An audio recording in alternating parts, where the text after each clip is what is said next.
In this episode, we're talking about how to find out what you're paying for wealth management and what you should be receiving in return. Access granted. Access granted.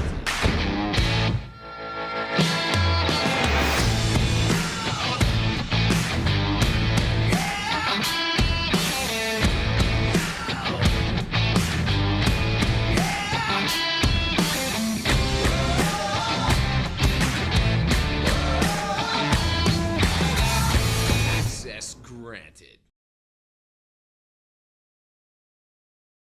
Welcome everybody. Welcome to episode 3 of Access Granted. We're pretty excited about this one today, so why don't we just dig right into it. Brant, I know we've got a number of questions to go through, so let's get started. Yeah, Grant, just given a lot of the changes in the industry with disclosure and rules and whatnot, one of the questions that's been coming up is, how do I know what I'm paying my investment advisor or my financial planner? Yeah, that's a great question. Actually, I think it's a really important question actually, because to me this is all about finding out what true value really is and finding out are you getting good value for what you're paying. But you can't start with that. You have to know really what you're paying first before you get there, right? So, in the wealth management or financial services industry, there's been a number of ways that people have paid their management costs. So I'll just list off the 3 main ones. The first being commissions. That's more of the traditional form of paying management costs that investors have paid with their advisors. So essentially how that worked really basically is every time you bought or sold something, you were paying a fee to do that. So that was the kind of the traditional way of doing it.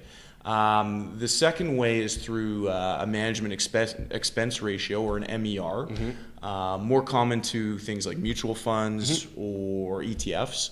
And essentially what that is an annual percentage you're paying for the management of your investments. And out of that, you're paying your advisor, you're paying the portfolio managers, and so on and so forth, but you're paying that fee, and it averages anywhere from 2 to 2.5% typically with a mutual fund, and less with an ETF.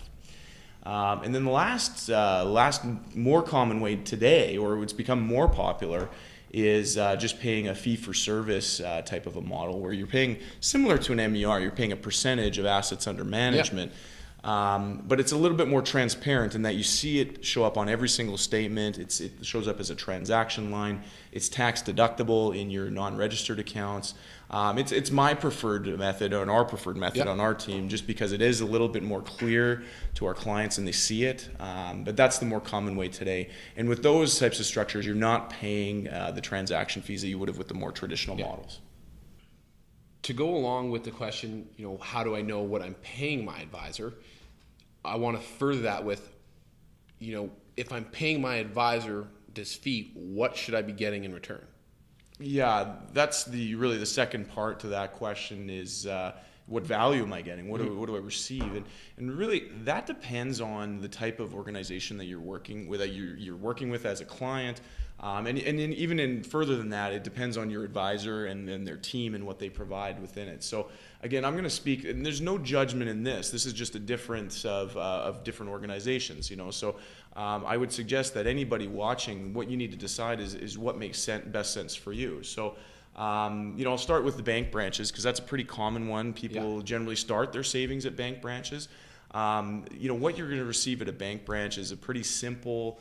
Again, this is generally, but it's pretty simple, kind of a savings solution. Often they're using that bank, whatever bank it is, that bank's mutual fund structures, and they get you set up on a savings plan. And I actually think that's a pretty good model when you're starting out, because at the very least it gets you started in the right direction and investing in a diversified portfolio.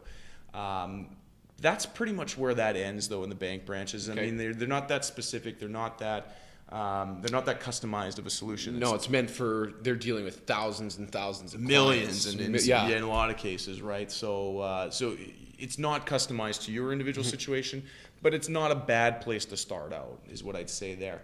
The next level of organization would probably be like the small independent mutual fund type of shops. A little more flexibility there in what they can invest in. Yeah, a little bit more flexibility. They're not going to be as they're not going to be limited to what the bank would say they can invest in, because they're not part of a bank. You know, it'd be something completely different. So they could use a variety of different companies' mutual funds. Okay. They will be limited to mutual funds on the investment side of things. So that creates some inflexibility. But that's, it's a little bit broader than the traditional bank branch would be. The solutions are going to be a little bit more customized typically. You're going to get more financial planning services. Okay. And that's the common thing is they're going to give you a financial plan, or at least they should be, along with the investments in the mutual funds. And likely we'll be offering some insurance solutions as well. Yeah. Yeah. After that, probably the next level up would be what we call the full service brokerage firms, or the full service wealth management firms. Yep. Every one of the major banks has one of those. What you're going to see there is quite a bit more customization than the previous level. Mm-hmm. Advisors have a little bit more freedom, depending again on which firm they're with. They're going to have a little bit more freedom to customize the solutions specifically to your individual needs. But this is really where the individual advisor teams can separate themselves as well. Because there's so much choice in that, it's up to the advisory team to decide what's the best solution, how to manage the client. So in some of these cases, some of those advisors in the full service firms are going to just focus on investments.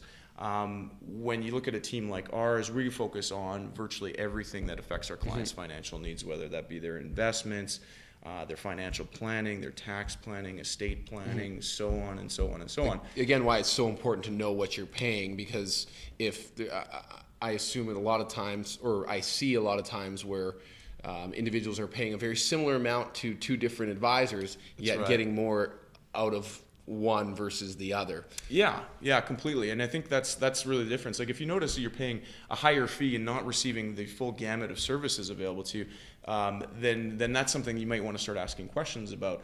It's just a matter of, are you getting the value that equals out to what you're paying? Mm-hmm. And it doesn't matter really what that fee is, as long as the value is equal or greater than what you're receiving. And so that's the most important thing in my books. But you also have to know what's out there, and that's kind of the purpose of answering this question, is to give you an idea as to, if you know which kind of firm you're at, then you can know maybe what level of service that they're able to offer, and whether that's enough for you. Maybe you're being overserved, maybe you're being underserved. Absolutely. We don't know. Absolutely. And something that's more of a recent development is these new robo-advisor type solutions, and that's for a lot of the do-it-yourselfer type people who don't necessarily want to pay a fee for all these other services. You get what you pay for with these, so that's something you need to be aware of. Again, I have no judgment on them. I think that they're a good solution for some people out there. But you just be aware of, you get what you pay for. If you're going with a robo-advisor, it's going to be a very, very generic solution that's designed for virtually millions of different people, and it's not going to be customized to you. So just be aware of those types of things. Absolutely. If it does, I have individuals that I've spoken to that have gone through those robo-advisors. It does feel customized because you do fill out a questionnaire and answer these questions. But again, it is just a questionnaire that spits out an answer for you and provides a portfolio based on those answers. To this point, there's still limitations on what they are able to do. I mean, they're going to be able to design you a generic portfolio, and that's totally fine.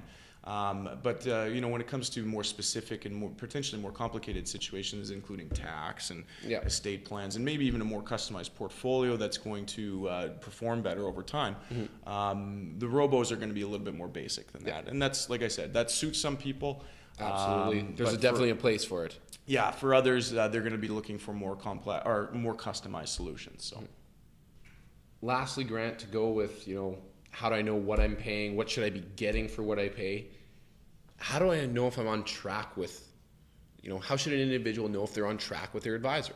Yeah, that's, I'd say that's probably one of the biggest things that most people don't understand right now as well, is whether or not they're on track to accomplish their goals. So, really good question. I'd say that the first thing that everybody needs to do is, one, understand what your goals are, and that's really the first step to success, is understanding what your goals are and clearly defining what those goals are.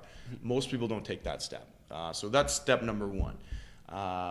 Step number 2, I'd say, is writing those goals down. Yeah. And there's been tons of studies on this. Harvard Business Review did a study on this and showed that if you have goals, you're 10 times more likely to achieve success.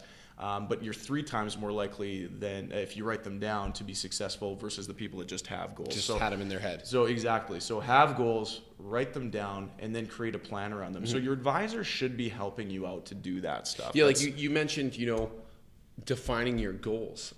I find a lot of individuals that we come across, that's a challenge for them. They've never really thought about that. Yeah. And it is as a financial advisor, is it not part of your job to help them uncover those goals? Absolutely. I think that's a big part of what we do, especially initially with new clients of ours, is figuring out what's really important to you and diving deep into that. And so I think that's a big part of what we do, is helping our clients to define their and then goals. Along the way, ensuring that they feel comfortable that they are on track to reach those goals. Well, exactly. And that comes just simply with tracking them through, when we define what our clients' goals are, then we lay out a plan to accomplish those goals, which also creates a system where we can track that on a year-over-year basis to make sure that they maintain on track to accomplish them. So, essentially what you do is you take a longer-term goal and break it down into shorter time periods to make sure you're on track. So the key in that is, and the reason why you want to do that is, if you're not on track, it's a lot easier to make a change earlier on than it is later on when you're